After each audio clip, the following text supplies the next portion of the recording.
So we're talking Fear the Walking Dead. And in this episode, Do Not Disturb, I felt like I was bored most of the time. It's just me. I felt like I was bored most of the time of this episode. I mean, yes, we had Travis and Chris doing their thing. They're both together on the road, trying to make sense of it all, even though Chris is a psychopath at this point.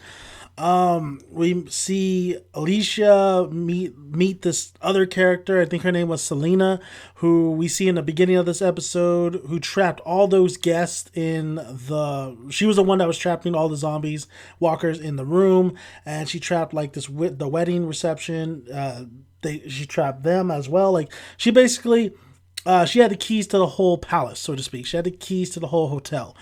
So it was Alicia meets up with her. I mean, where's Ophelia? Where is Ophelia? I'm assuming Ophelia's dead at this point because she looked like she was about to commit suicide at this point. So we had Alicia with our newest character. We didn't have no Nick in this episode. We had a little bit of Madison.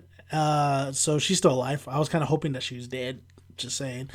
We also had a lot of just a lot of talking, a lot of different characters being introduced, especially Chris stealing food from this group of guys, these trio of guys. And these guys are very impressed by Chris because Chris saved one of the guys' life. And then they meet up with Chris and Travis. Travis doesn't trust these kids, rightfully so, because they do end up in they hitch a ride with them. They do end up in the house, which is not their house. It's actually this guy's house. There's a Mexican standoff, so to speak, and the owner of that house ends up dying from the hands of Chris. And we finally figure out that Chris is not gonna be good. He's not gonna be good. All right, he's not a good guy. He's like, I don't want to say he's the Shane of the Fear of the Walking Dead, but he kind of is, where he's taking things to his own hands. He's telling it was great to him and his father to have that little bonding moment about, Travis pretty much showing Chris how to drive, this and that. But Chris is somebody who's going down the path of, this is the zombie apocalypse, no rules, my world. I think that's the mentality Chris has. Travis is trying to save Chris, but I don't think he can't be saved. I think he'll be in the breaking point once Travis dies. At one point, I was like, man, Chris might kill Travis one of these days.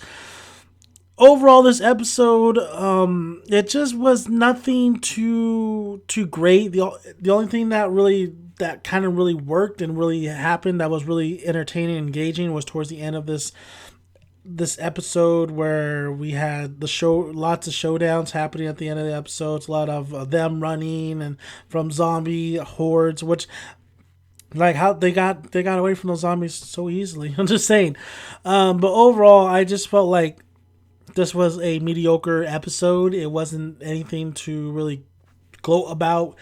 It was okay, man. I didn't think it was that great. I thought it was just okay, and I thought the moments with Travis and Chris were fine.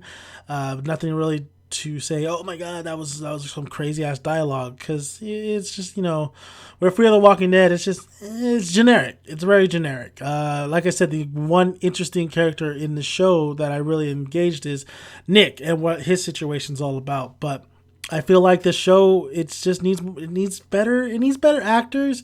It needs a high caliber name kind of actor, somebody who's been doing it for a while and you're excited to be on the show. It is what it is, and it was okay. It was fine. It's whatever. So thank you guys for listening. If you haven't already, please hit that subscribe button. Really appreciate it. Like the video if you like it, and comment below. Love to hear you guys' thoughts. I'm Dan, Megan Dan's son. I'll see you guys later.